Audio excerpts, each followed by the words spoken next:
यही तो रोने की बात है कि हम उस्ताद हैं और हम क्लासेस की बजाय सड़क पे खड़े हैं और हमारे पढ़ाए हुए लोग मिनिस्टर बन के खड़े हुए हैं और हम सड़क पे खड़े हैं। कुछ चीफ मिनिस्टर भी बन गए, कुछ मिनिस्टर भी बन गए, लेकिन एहसास कीजिए, सबको पता है कि हम क्यों खड़े हैं। हमें दोबारा पढ़ाने के लिए भेजें, हमें सड़कों पे जलील मत। यहाँ पे कोई भी बंदा बिल्कुल आम नहीं है। हम यहाँ पे ओपिनियन मेकर्स हैं। हम आपके बच्चों की तरबियत करते हैं। जब आप घर में नहीं करते तो हम उनकी यहाँ करते हैं। हम आपकी सोसाइटीज़ को इवॉल्व करते हैं, उसका एक स्ट्रक्चर प्रोवाइड करते हैं, उसको एक थॉट प्रोसेस प्रोवाइड करते हैं। तो अगर आप लोगों ने हमसे ही ये रवैया रखना है तो फिर जैसे कहते हैं कि ना हम पढ़े लिखे हैं तो ना कोशिश कर रहे हैं फिर आगे। इंस्पेक्टर है जिसने बदतमीजी की है, वो हमारा मुतालबा है कि उसके खिलाफ महकमाना कार्रवाई की जाए। असातिज़ा का जो प्रोटेस्ट है उसका मोड जो है वो डिफरेंट होना चाहिए, मुख्तलिफ होना चाहिए। हुकूमत को भी ये समझना चाहिए कि असातिज़ा को क्यों मजबूर कर रहे हैं सड़कों के ऊपर आने में। मतलब उनको अपने नुमाइंदे भेजने चाहिए और उनके साथ मुज़ाकरात करके। यही तो रोने की बात है कि हम उस्ताद हैं और हम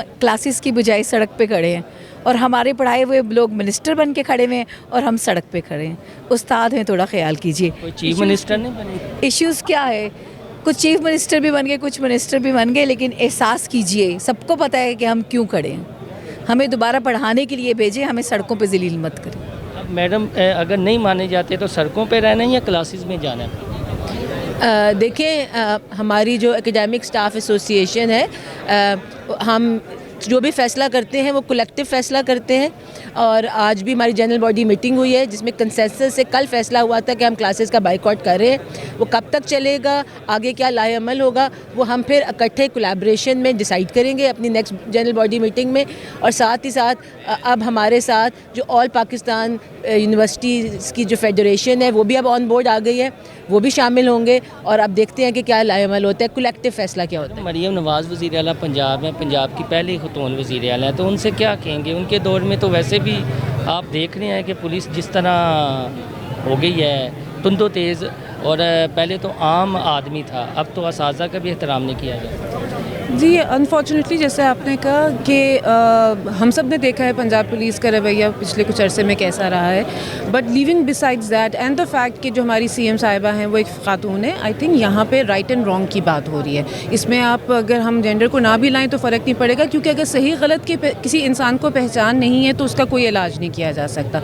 ये एक बेसिक राइट्स की बात है। महंगाई अगर हमारे जो पार्लियामेंटेरियंस और प्रोविंशियल असम्बली के मेंबर्स हैं उनके लिए, जहाँ उनकी 10 से 100 गुना फ़ीसद उनकी तनख्वाहें बढ़ा दी गई हैं, तो वही महंगाई हमारे लिए भी है। टू बिगिन विद हमारी भी तनख्वाहें कोई बहुत ज़्यादा नहीं है, उसमें भी अगर हमें फर्दर कट्स लग जाएं तो फिर हमारे लिए ये सब चीज़ें मैनेज करना बहुत मुश्किल है। एंड जैसे पहले भी मेंशन किया गया, हम एक्चुअली एक पढ़ा लिखा तबका है, हमारी एंट्री लेवल पोजीशन के लिए भी पीएचडी की रिक्वायरमेंट है।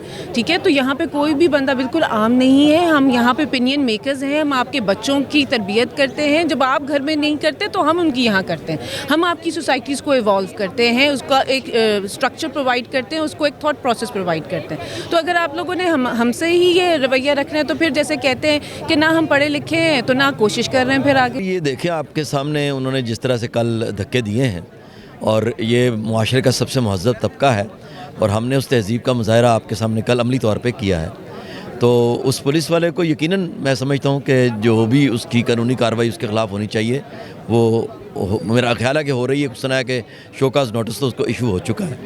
लेकिन मैं यहाँ पे जो बात ज़्यादा दलील से कहना चाहता हूँ वो ये है कि जो रिबेट की जिसकी हम बात कर रहे हैं वो सबको समझने की ज़रूरत है कि पाकिस्तान का ये वाहिद यूनिवर्सिटी के असातिज़ा का शोबा है कि जिनको एक पीएचडी हासिल करने के बाद अगला ग्रेड मिलता है, वरना इनको अगला ग्रेड नहीं मिलता। कोई तरक्की किसी डिपार्टमेंट में दिखा दें कि इतनी सख्त तरीके से तरक्की मिलती हो कि आपको रिसर्च पेपर लिखने पड़ते हैं मखसूस तादाद के, मखसूस साल आपको पूरे करने पड़ते हैं, और उसके बाद फिर सिलेक्शन बोर्ड होता है, फिर जाके आपकी तरक्की होती है। तो इसलिए पाकिस्तान के जितने बाकी तमाम शोबे हैं उनमें ये तरीक़ाकार नहीं है।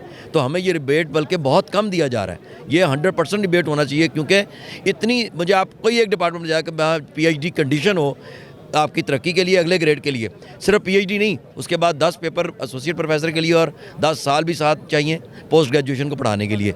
इसी तरह 15 पेपर और 15 साल चाहिए आपको प्रोफेसर बनने के लिए। तो ये एक बड़ा टफ़ तरीक़ाकार है जिसके बाद हम यहाँ तक पहुँचते हैं।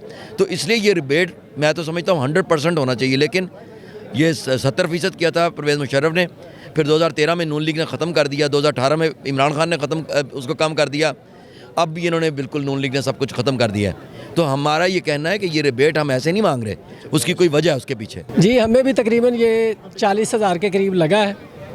یہ بہت زیادہ ہے کیونکہ ہماری تنخواہ کا تو میرے خیال میں تو ہمارا 25% کے قریب جو ہے نا وہ کٹ گئی ہے. تو یہ بڑی زیادتی والی بات ہے, کیونکہ اگر آپ نے ریبیٹ ختم کرنی بھی تھی تو آپ ریکوری جو تو اس کو نہ کریں. تو یہ اساتذہ کا حق ہے, کیونکہ ہم 30 سال تو پڑھنے میں گزار دیتے ہیں, تو ہم سب سے زیادہ تعلیم پہ انویسٹ کرتے ہیں اور پھر ہم اس نتیجے پر اس سٹیج تک پہنچتے ہیں. تو اگر یہ ہمیں ملی تھی تو کسی وجہ سے ملی تھی, تھوڑی سی ایک سائن آف ریسپیکٹ تھا جو کہ ہمیں گورنمنٹ کی طرف سے دیا گیا تھا.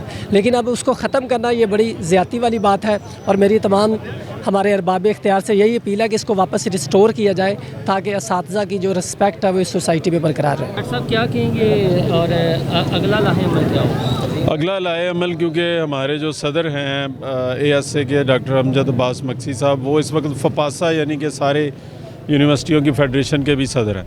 تو اب اگلا لائے عمل یہی ہے کہ فیڈریشن کے باقی ممبران نے بھی ان سے رابطے کرنے شروع کر دیے ہیں. تو اب یہ احتجاج جو ہے وہ ملک گیر احتجاج میں کنورٹ ہو رہا ہے. اور دوسرا جو ہے وہ جو انسپیکٹر ہے جس نے بدتمیزی کی ہے, وہ ہمارا مطالبہ ہے کہ اس کے خلاف محکمانہ کارروائی کی جائے. اور یہ دنیا بھر کے اندر یہ ہے کہ جو ریسرچرز ہوتے ہیں, اساتذہ ہوتے ہیں یونیورسٹیز سے, کیونکہ مسائل کا حل آتا ہے تحقیق کے ذریعے, تو محققین کو جو ہے وہ ریبیٹ حاصل ہوتا ہے, یعنی ٹیکس کے اوپر چھوٹ حاصل ہوتا ہے. پہلے یہ 75% چھوٹ تھی, اب یہ 25% تھی. اب نہ صرف انہوں نے 25% واپس لے لیا بلکہ پچھلی بھی ریکوریاں کرنا شروع کر دی. تو یہ انجسٹس ہے. اب ہمارا یہ مطالبہ نہیں ہے کہ یہ ہمیں وہ ریبیٹ جاری کریں, بلکہ ہمارا مطالبہ تو یہ ہے کہ جو مہنگائی جس طرح سے ہو رہی ہے اور جس طرح سے جو ہے وہ جوڈیشری کو الاؤنسز اسپیشل مل رہے ہیں, بیوروکریسی کو مل رہے ہیں, سیاستدانوں کو مل رہے ہیں, کیبنٹ میں اضافے ہو رہے ہیں, اس طرح جو اساتذہ کے جو الاؤنس ہیں ان کو بحال کیا جائے. ڈاکٹر صاحب ہمارے ملک میں یہ بھی ایک روایت ہے, جب تک کوئی سڑک پہ نہیں آتا, کیمپ نہیں لگاتا, سڑکیں بلاک نہیں کرتا, ان کی جو ہے وہ کوئی سنوائی نہیں ہوتی. دیکھیں ہم کل سڑک پر آئے ہیں, لیکن ہم سمجھتے ہیں کہ اساتذہ کا جو ہے وہ پروٹیسٹ کا انداز بھی مختلف ہونا چاہیے, شائستہ ہونا چاہیے. اور یہ میں نے تو بات کی ہے کہ سڑک وغیرہ بلاک بھی نہیں کرنی چاہیے, کیونکہ چھوٹے چھوٹے بچے جا رہے ہوتے ہیں سارے. اور اساتذہ کا جو پروٹیسٹ ہے اس کا موڈ جو ہے وہ ڈیفرنٹ ہونا چاہیے, مختلف ہونا چاہیے, کیونکہ ظاہر ہے ہم استاد ہیں اور ہم بھی اگر اسی طرح سے لیبر یونین کی طرح کرنا شروع کر دیں گے, اور تو یہ میرا خیال ہے کہ یہ ایک اچھا انداز نہیں ہے. اور حکومت کو بھی یہ سمجھنا چاہیے کہ اساتذہ کو کیوں مجبور کر رہے ہیں سڑکوں کے اوپر آنے میں. مطلب ان کو اپنے نمائندے بھیجنے چاہیے اور ان کے ساتھ مذاکرات کر کے اس کا کوئی اچھا سلوشن جو ہے وہ نکالنا چاہیے.